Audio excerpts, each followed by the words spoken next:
Movie start होती है तो हम क्लिंट बार्टन यानी होकाई को देखते हैं अपनी फैमिली के साथ टाइम स्पेंड कर रहा होता है। उधर थैनोस के साथ पूरी अवेंजर्स की टीम लड़ रही होती है, लेकिन अब क्योंकि थैनोस को वो 6 के 6 इन्फिनिटी स्टोन्स मिल चुके थे, जिसकी मदद से फाइनली वो चुटकी बजा देता है, जिसकी वजह से यूनिवर्स की आधी पॉपुलेशन खत्म हो जाती है और उन्हीं में ही क्लिंट की फैमिली भी मारी जाती है और अब उसकी फैमिली में सिर्फ वो अकेला ही सर्वाइवर था। अब पहले तो यहाँ पर क्लिंट बार्टन यानी होकाई को कुछ भी समझ नहीं आता कि आखिर उसकी फैमिली कहाँ चली गई, लेकिन जब उसके सामने सारी रियलिटी आती है यानी उसे पता चलता है कि थैनोस की वजह से उसकी पूरी फैमिली खत्म हो चुकी है, तो यहाँ पर वो फाइनली ये डिसाइड कर लेता है कि इस दुनिया में जितने भी बुरे लोग हैं उन सबको मार डालेगा। इसीलिए अब वो फाइनली क्लिंट बार्टन वाले रूप को छोड़कर एक मास्क पहने किलर वाले रूप में आ चुका था। इसके बाद सीन शिफ्ट होकर टोनी स्टार्क यानी आयरन मैन और नेबुला पर आता है, जो कि टाइटन्स प्लेनेट से अपने शिप में बैठकर अर्थ के लिए जा रहे होते हैं। अब इस सफर में उन्हें टोटल 22 दिन गुजर चुके थे। अब इन 22 दिनों के बाद उनके पास खाने और पीने का सारा सामान भी खत्म हो चुका था, जिसकी वजह से टोनी स्टार्क की हालत भी अब काफी खराब हो चुकी थी। अब क्योंकि नेबुला तो एक रोबोट थी, इसीलिए उस पर खाना और पानी ना मिलने का कोई भी असर नहीं होता। जो डिफिकल्टीज भी थी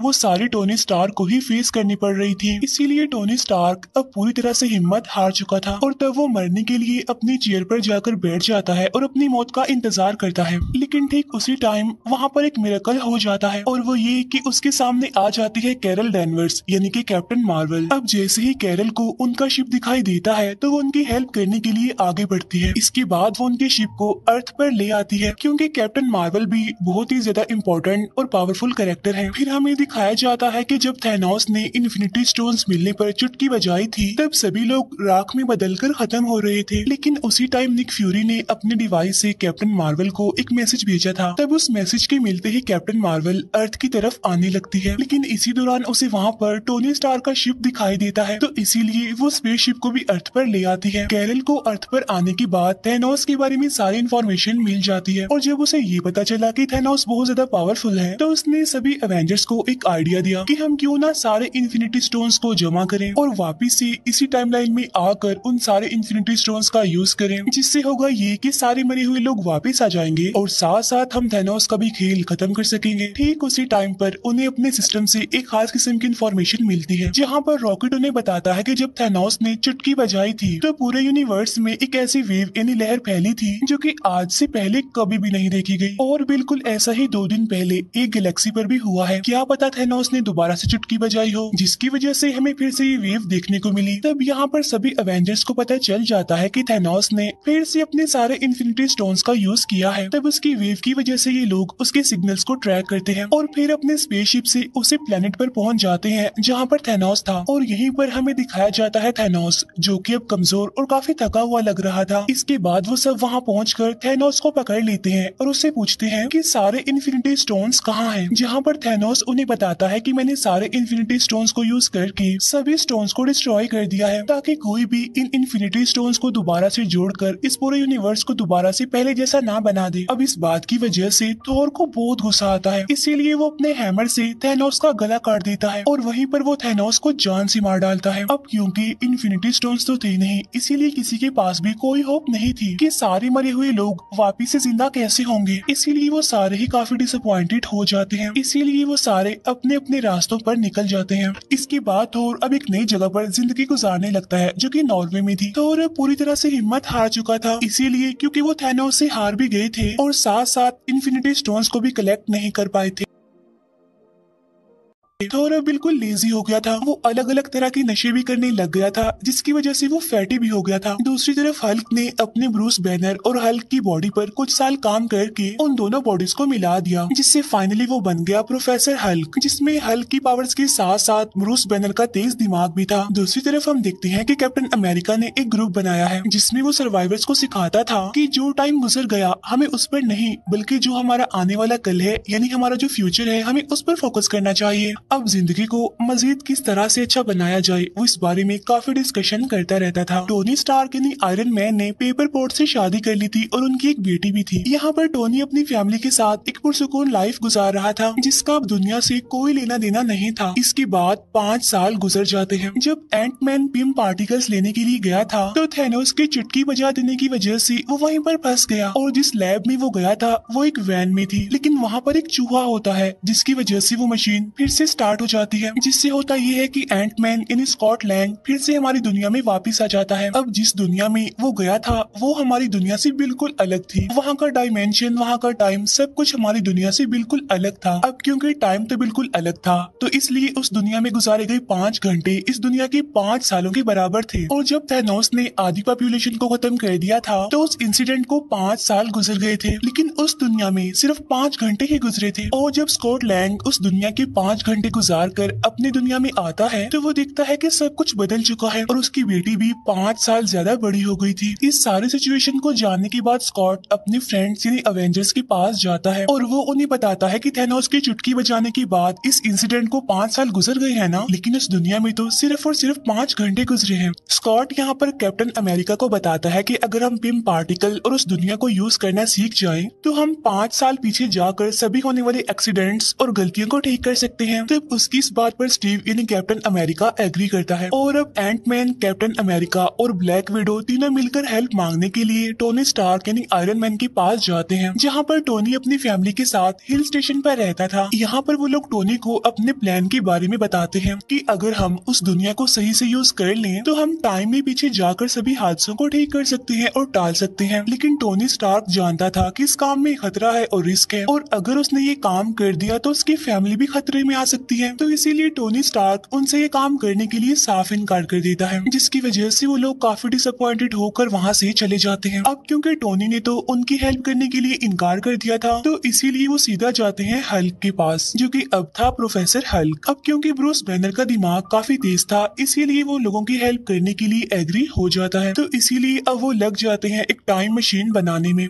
जहाँ पर एक्सपेरिमेंट्स करने के बाद उन्हें पता चलता है कि हल्क ने जो टाइम मशीन बनाई है वो ठीक तरीके से काम नहीं कर रही है। वो हमें उस टाइम पर नहीं ले जा रही जिस टाइम पर हमने जाना है। फिर हमें टोनी स्टार्क दिखाया जाता है जो कि अपने घर में जार्विस के साथ टाइम मशीन पर काम कर रहा था, लेकिन तभी उसके कोड्स एकदम से एक्यूरेट हो जाते हैं जिससे फाइनली एक टाइम मशीन बन जाती है। और इसी वजह से टोनी स्टार्क को अपने डिसीजंस चेंज करने पड़ते हैं। पहले जहाँ पर वो ये सोच रहा था कि वो अपनी फैमिली को खतरे में नहीं डाल सकता, अपनी फैमिली को बचाएगा, तो वहाँ पर उसकी वाइफ पेपर पोर्ट्स आकर उसे समझाती है कि तुम हमारे लिए पूरी दुनिया को खतरे में नहीं डाल सकते, इसीलिए तुम हमारी फिक्र मत करो बल्कि पूरी दुनिया को बचाने की कोशिश करो और यही हमारे लिए खुशकिस्मती की बात होगी और एक गिफ्ट होगा। और तब टोनी अपनी वाइफ की बात मान लेता है और टाइम मशीन पर काम करना शुरू कर देता है। और इसके बाद वो सीधा पहुँच जाता है स्टीव यानी कैप्टन अमेरिका के पास, जहाँ पर वो उसके लिए उसी की वाइब्रेनियम से बनी शील्ड लेकर आता है। इसके बाद नताशा टोक्यो जाती है क्लिंट बार्टन को वापस लाने के लिए। वो उसे समझाने की कोशिश करती है कि एक नकाबपोश किलर बनकर लोगों को मारना तुम्हें सेटिस्फेक्शन नहीं दे सकता। तुम्हें सेटिस्फेक्शन तभी मिल सकती है जब तुम्हारी अपनी फैमिली तुम्हारी आंखों के सामने होगी और हम इसमें तुम्हारी हेल्प कर सकते हैं।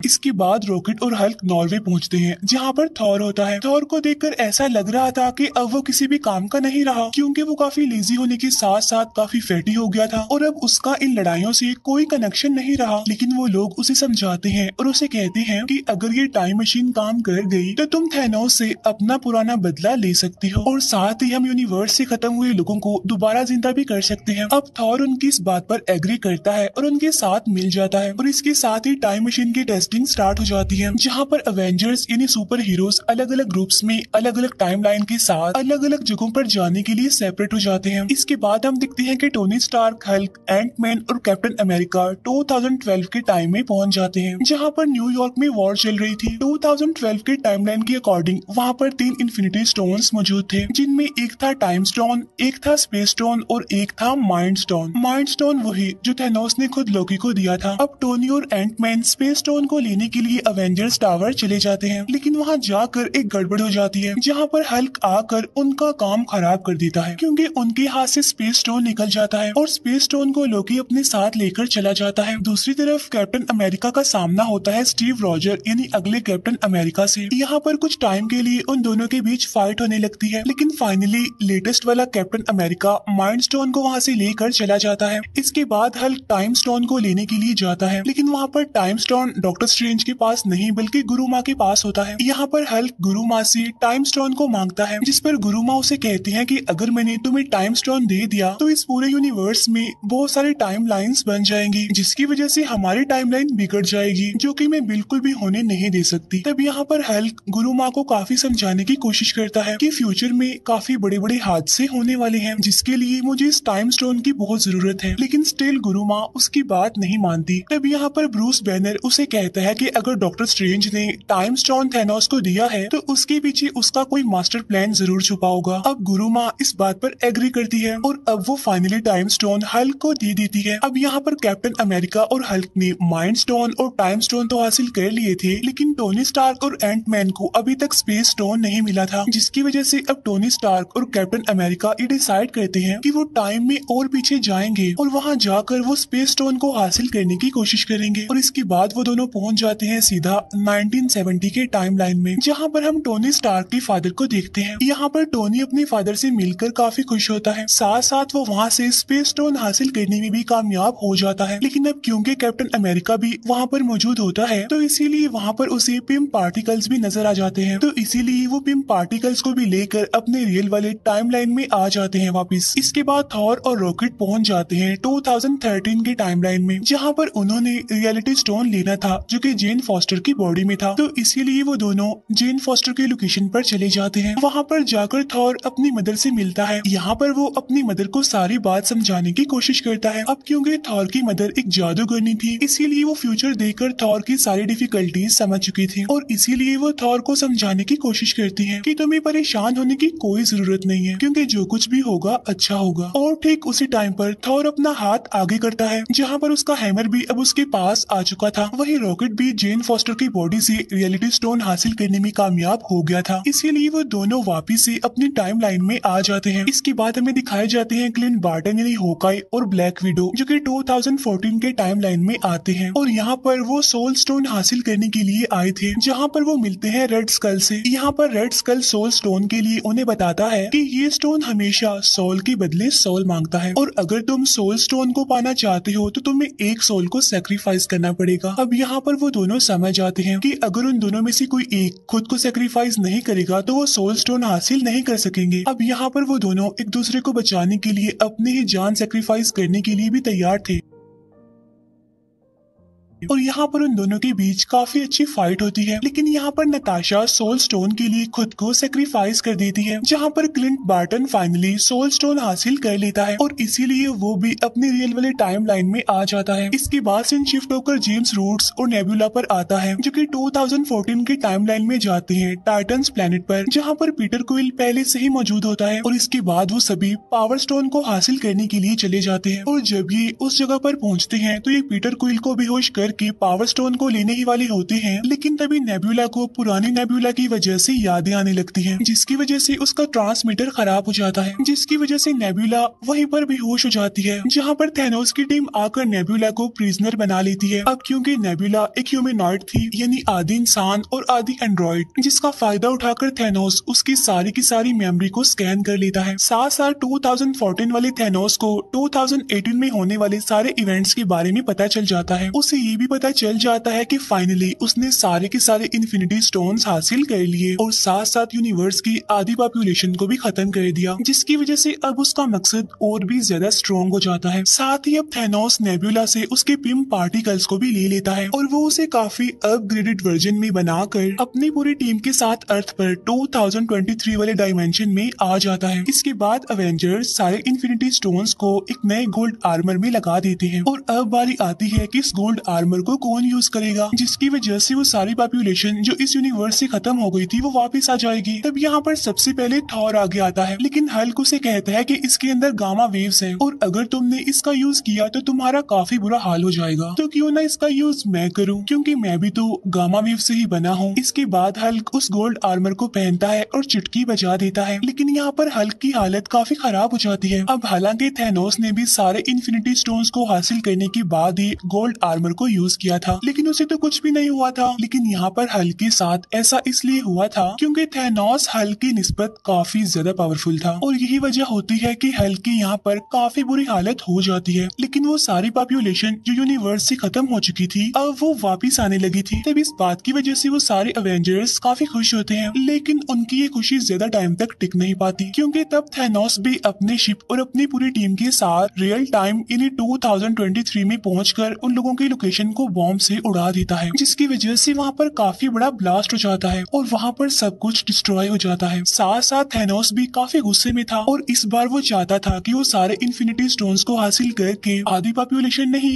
बल्कि इस पूरे यूनिवर्स की सारी पॉपुलेशन को ही खत्म कर दे और उसके बाद वो एक नया यूनिवर्स बनाए जहाँ पर सब लोग थैनोस को अपना गॉड समझे, उसे माने और उसे सबसे ज्यादा इम्पोर्टेंस दे। और यहाँ पर इस मूवी की सबसे जबरदस्त फाइट शुरू हो जाती है। अब यहाँ पर बहुत अच्छे अच्छे सीन्स हमें देखने को मिलते हैं क्योंकि थैनोस की टीम और अवेंजर्स यानी हमारे सुपर हीरो एक दूसरे के आमने सामने आकर मुकाबला करते हैं। यहाँ पर बार्टन उस गोल्ड आर्मर को लेकर भागता है। इसके बाद हमें दिखाया जाता है कि कैप्टन अमेरिका हैमर ले लेता है और इसके बाद वो थैनोस से लड़ाई करने लगता है। अब यहाँ पर हम कैप्टन अमेरिका और थैनोस के बीच एक काफी जबरदस्त फाइट देखते हैं, लेकिन थैनोस के आगे टिकना कोई आसान बात नहीं है क्योंकि थैनोस उन सबसे ज्यादा पावरफुल था। अब यहाँ पर थैनोस की टीम अवेंजर्स पर भारी पड़ रही थी, इसीलिए सभी हीरोज हार मानने के करीब थे। लेकिन उसी टाइम पर 5 साल पहले लड़ाई करने वाले सारे अवेंजर्स और सुपर हीरोज उनकी हेल्प करने के लिए आ जाते हैं, जहाँ पर पहले तो आगे आती है ब्लैक पैंथर की टीम। इसके बाद सेकंड नंबर पर आगे आती है वोंग की पूरी टीम और अब सारे अवेंजर्स एक बार फिर से इकट्ठा होकर थैनोस और उसकी टीम के अगेंस्ट लड़ने लगते हैं। यहीं पर हम देखते हैं कि डॉक्टर स्ट्रेंज आयरन मैन को वही इशारा देते हैं कि ये वही आखिरी प्रेडिक्शन है जो मैंने लाखों करोड़ों में से एक चूज की थी और अगर हम इस मोमेंट पर सक्सेसफुल हो गए तो हम थैनोस का खात्मा कर सकते हैं, वरना तो हमें दूसरा मौका तो नहीं मिलने वाला। यही हमारे पास आखिरी मौका है, हमें इसमें ही कुछ करके दिखाना है। अब यहाँ पर आयरन मैन थैनोस के हाथ से सारे इन्फिनिटी स्टोन्स चुरा कर अपने गोल्ड आर्मर में पहन लेता है और इसके बाद वो बोलता है आई एम आयरन मैन और ऐसा कहते ही वो भी चुटकी बजाता है जिससे कि थैनोस और उसकी सारी टीम राख बनकर अब वहाँ से गायब हो जाती है और अब बचते हैं तो सिर्फ और सिर्फ इस पूरे रियल टाइम के हीरोज और साथ ही इस टाइमलाइन की पॉपुलेशन। लेकिन साथ साथ यहाँ पर आयरन मैन काफी बुरे तरीके से इंजर्ड हो गया था और इसके बाद यहाँ पर हम वो सैड सीन देखते हैं जहाँ पर आयरन मैन की मौत हो जाती है। इसके फौरन बाद हम टोनी स्टार्क यानी आयरन मैन का फ्यूनरल देखते हैं जिसमें के सारे एवेंजर्स आए हुए थे। इसके बाद थोर पीटर क्विल और गार्डियंस ऑफ द गैलेक्सी की टीम के साथ निकल जाता है। अब एवेंजर्स ने ये डिसाइड किया था कि हम जिस भी स्टोन को जहाँ से भी उठाएंगे तो हमारा काम खत्म होने के बाद हम उस स्टोन को वापिस से उसकी जगह पर रख आएंगे। तो इस काम के लिए आगे बढ़ता है कैप्टन अमेरिका। अब यहाँ पर कैप्टन अमेरिका थोर के हैमर और साथ साथ 6 के 6 इन्फिनिटी स्टोन्स को अपने साथ में लेकर टाइम मशीन का यूज करते हुए हर स्टोन को उसकी जगह पर वापिस रख देता है। अब क्योंकि कैप्टन अमेरिका ने 70 साल बर्फ में गुजारे थे तो इसीलिए उसने अपनी जिंदगी को ठीक से नहीं जिया था, तो इसीलिए वापिस से वो अपनी 1945 की टाइमलाइन में आकर अपने साथियों के साथ अपनी बाकी की जिंदगी गुजारता है। और जब उसका लास्ट मोमेंट आता है तो वो रियल टाइम यानी 2023 के डायमेंशन में आकर अपने साथी यानी फैल्कन को अपनी खास शील्ड देकर कहता है कि अब से यहाँ के कैप्टन अमेरिका तुम ही हो। और यहीं पर ये मूवी दी एंड हो जाती है।